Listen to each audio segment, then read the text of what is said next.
This is Jenny Casey. Today is the 23rd. Is it today 23rd? Yes. Today is the 23rd of December 2020. A very special woman is sitting in front of me in my office today. I have been looking for her for months. This is somebody who has gone through a lot of hardship, but she still sits straight with her head held up high with her son.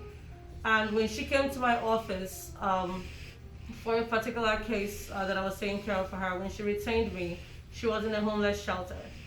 So her case settled since August, and we've been looking for her. Number changed, addresses changed, we couldn't find her.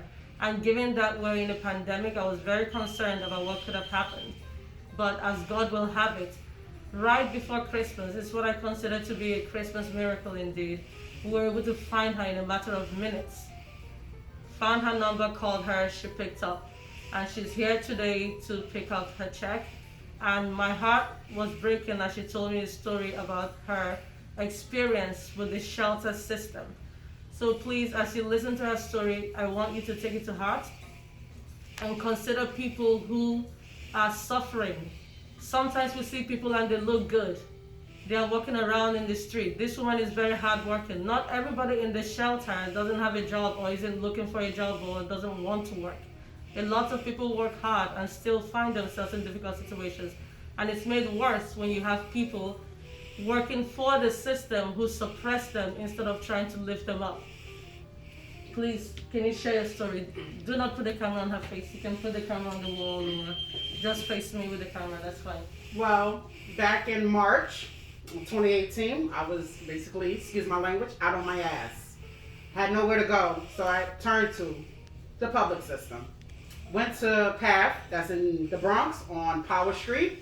I've been to PATH actually a few times since my son was born and got rejected every single last time because I didn't have the story about a man whipping me or beating me. So since that wasn't the story, you can't stay. But the last time was the hardest one. I was in the shelter for like 3 weeks there.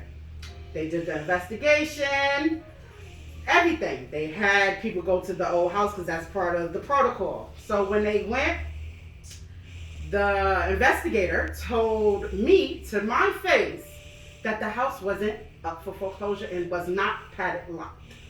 So I got upset because, it is. I can't go back to there. What, you want me to squat in the street with my son that was eight at the time? And they told me, well, hey, here's a $73 check and a Metro card.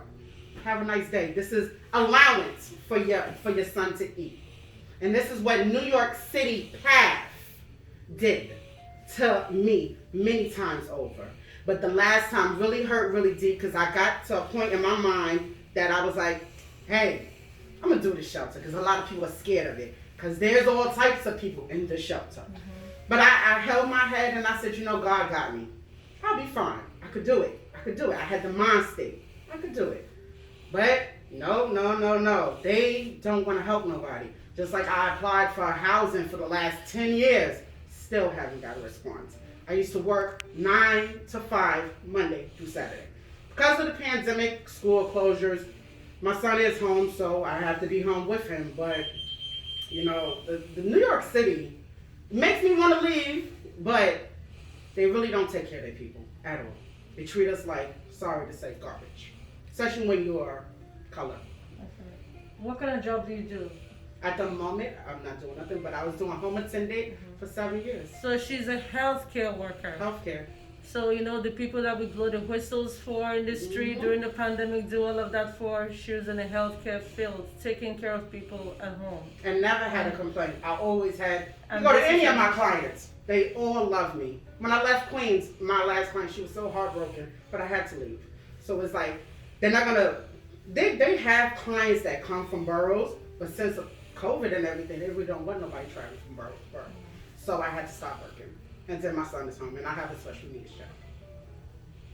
So this is what a lot of people are facing. This is just one story, and I'm grateful to her, for her willingness to share her story with us. I just wanted you to hear because it's different when I tell a story of what people are going through, because it doesn't sound real until you hear it from someone who's experiencing it.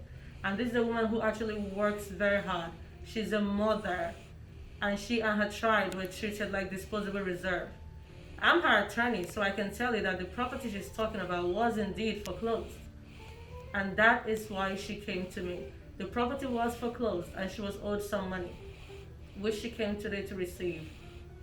So please, let us have empathy for our neighbors, empathy for our fellow citizens, and treat people with the respect that they deserve.